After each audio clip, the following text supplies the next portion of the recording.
அன்பும் பண்பும் பாசம் நிறைந்த அருமை அண்ணன் தெய்வராச அவர்களுக்கு உங்கள் அன்பு தம்பி பாசத்துடனும் நேசத்துடனும் எழுதி கொண்டது. நல்லா எழுதிருக்கானே. ஓ, நீங்கள் அனைவரும் நலமா? நலம் நலமறிய ஆவல். அதுபோக நமது பண்ணையில் கடினமாக உழைத்துக் கொண்டிருக்கும் அன்பு பச்சை கிளியை பத்திரமாக பார்த்துக் கொள்ளவும். ஏனென்றால் அவன் என் கண்ணுக்குள்ளே திரிகிறான்.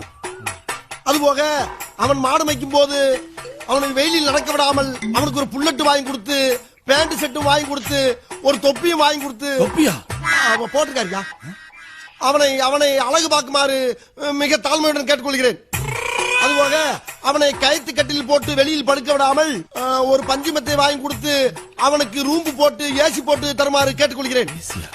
இவ்வளவும் போக ஒரு முக்கிய குறிப்பு, நமது குடும்பத்துக்காக கடினமாக உழைத்துக் கொண்டிருக்கும் அந்த ஒப்பற்ற ஜீவனை நாம் பத்திரமாக பார்த்துக் கொள்ள வேண்டும்.